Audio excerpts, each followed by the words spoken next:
চিন্তা করা যায় যে একটা 9 বছর পুরাতন আইফোন এই 2025 সালে এসেও খুবই ভালো পারফর্ম করতেছে এবং ক্যামেরাও খুবই ভালো। কথা বলছিলাম হচ্ছে এই আইফোন 7 প্লাস কে নিয়ে। এটা যখন প্রথম দিন আমার হাতে আসে আমি ভাবতেছিলাম যে এটা প্রচুর পরিমাণে ল্যাগ করবে, ক্যামেরার অবস্থা হয়তো বা মানে একদমই শেষ হয়ে গেছে। কিন্তু এটাকে 2-4 দিন ইউজ করে যেটা বুঝলাম যে এই 2025 সালে এসে 9 বছর পুরাতন ফোন থেকে এত ভালো আউটপুট শুধুমাত্র আইফোন থেকে হয়তো পাওয়া সম্ভব। আপনি যদি ফ্ল্যাগশিপ অ্যান্ড্রয়েড ফোনগুলা 5 বছর কিংবা 6 বছর পরে ইউজ করতে যান তখন দেখবেন যে সেগুলোতে ল্যাগ করতেছে কিংবা ক্যামেরা আউটপুট খুবই খারাপ হচ্ছে, ডিসপ্লের অবস্থা খারাপ হয়ে গেছে।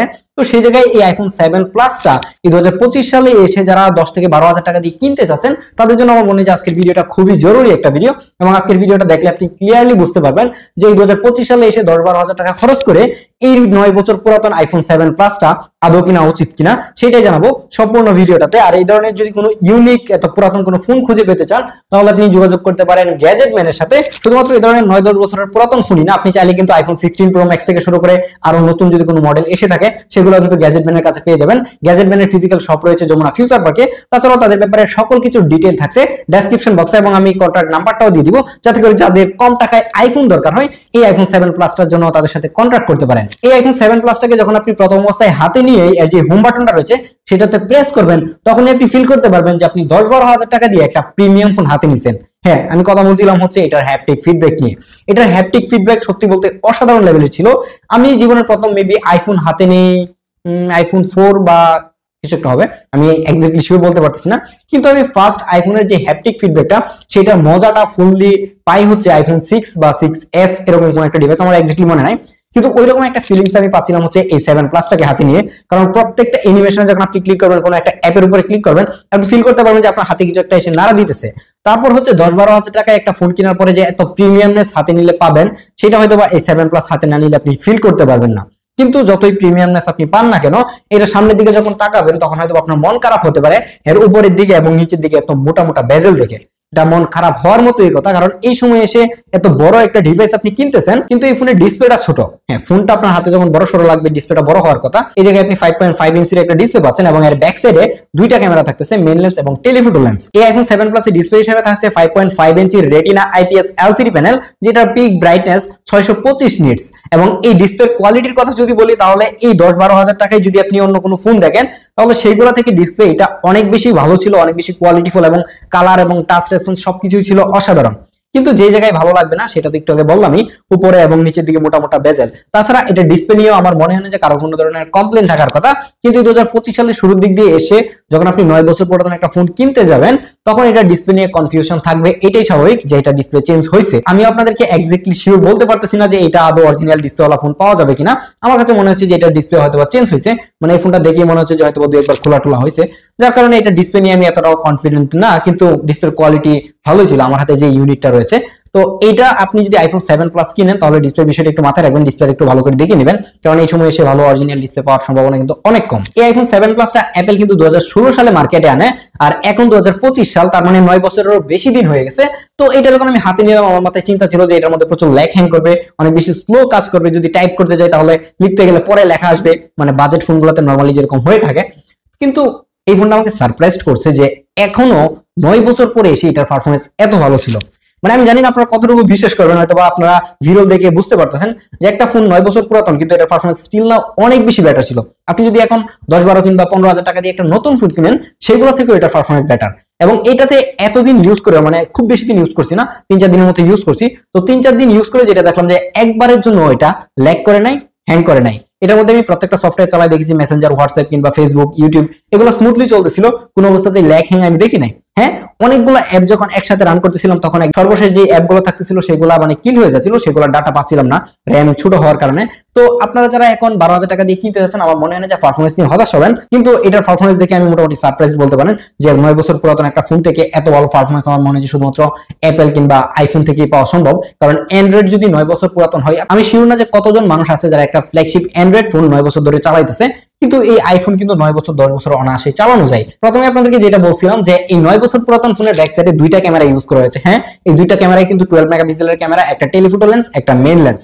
এবং 9 বছর পুরাতন একটা ফোন থেকে এত ভালো ক্যামেরা আউটপুট পাবো ওইটাও আমি এতটাও আশা করি নাই, কারণ আমার হাতে যে ডিভাইসটা রয়েছে এটার ব্যাক সাইডে যে লেন্সটা মানে ক্যামেরার লেন্সের মধ্যে প্রচুর স্ক্র্যাচ পড়ে আছে, মানে একদমই ঘোলাটে দেখা যাচ্ছে। তারপরেও এটা থেকে যে ছবিগুলো পাচ্ছিলাম আপনারা দেখে হয়তো বুঝতে পারতেছেন। আর আরেকটা বিষয় বলে রাখি, যে ছবিগুলো দেখতেছেন মানে পোর্ট্রেট ছবিগুলো সবগুলোতে কিন্তু ভিভিড ফিল্টার ইউজ করা, আমি ন্যাচারালি কোনো ছবি তুলে নাই, কারণ ন্যাচারাল ছবিগুলো দেখতে এতটাও ভালো লাগতেছিল না, ভিভিড দিলে একটু ভালো লাগতেছিল। তো এটা থেকে এত ভালো আউটপুট পাবো ওইটাও আমি মানে কোনোভাবে বিশ্বাস করতে পারতেছিলাম না, কিন্তু ছবিগুলোর পরে সত্যি বলতে আমার কাছে অনেক বেশি ভালো লাগছে, স্পেশালি পোর্ট্রেট ছবিগুলো। তাছাড়া যদি ল্যান্ডস্কেপ ছবিগুলো তুলতে চান সেগুলো ভালো ছিল, কিন্তু কিছু প্রবলেমও রয়েছে। যদি আপনি লক্ষ্য করেন তাহলে দেখবেন যে এটার এক্সপোজার ঠিকঠাক মেনটেন করতে পারতেছে না, হাইলাইট গুলোকে একদমই ওভার এক্সপোজ করে দিচ্ছে, ডার্ক যে সাইড গুলো রয়েছে সেগুলোকে অনেক বেশি ডার্ক করে দিচ্ছে, ডিটেল একদমই দেখা যাচ্ছে না, মানে অনেক বেশি কন্ট্রাস্টি ছবি তুলতেছে। হ্যাঁ, কন্ট্রাস্টি ছবি যেগুলো দেখতেছেন সেগুলোতে কিন্তু ভিভিড ফিল্টার ইউজ করা, যার কারণে হচ্ছে এমন দেখাচ্ছে, কিন্তু ম্যাক্সিমাম টাইমে দেখা যাচ্ছে যে পোর্ট্রেট ছবিগুলোকে ডার্ক করে দিচ্ছে। কিন্তু আপনি চাইলে কিন্তু এই ডার্কটাকে একটু এডিট করে অ্যাডজাস্ট করে ব্রাইট করে ফেলতে পারবেন। তো আপনারা যারা একদমই কম টাকা দিয়ে ভালো ক্যামেরা মানে ভিভিড ফিল্টার ওয়ালা ক্যামেরা চাইতেছেন, মানে ফোন চাইতেছেন ভিভিড ফিল্টার ইউজ করতে পারবেন, এই ধরনের লোকজনদের জন্য আমার মনে হয় যে এই 7 প্লাসটা একবার হলো ট্রাই করতে পারেন। তো চলুন এটা একটা ভিডিও টেস্ট দেখে আসি, যেটা থেকে কেমন ভিডিও আউটপুট পাওয়া যায়। আর এখন ভিডিও রেকর্ড হচ্ছে আইফোন 7 প্লাস দিয়ে, এবং ভিডিও কোয়ালিটি কেমন সেটা বুঝতেই পারতেছেন।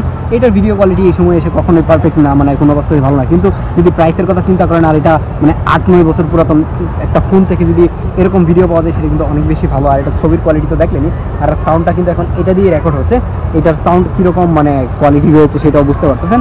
এটা ভিডিওর জন্য এখন কোনো অবস্থাতেই পারফেক্ট না। দেখেন যে মানে এক্সপোজার ঠিকঠাক কন্ট্রোল করতে পারতেছে না, মানে হাইলাইটগুলোকে অনেক বেশি ওভার এক্সপোজ করে দিচ্ছে। তো সেই জায়গায় আমি ভিডিওর জন্য কাউকে এটা রিকমেন্ড করবো না। ফাইনালি এখন কথা বলা যাক এটার ব্যাটারি হেলথ নিয়ে। আমার হাতের এই ডিভাইসটার ব্যাটারি হেলথ 82%।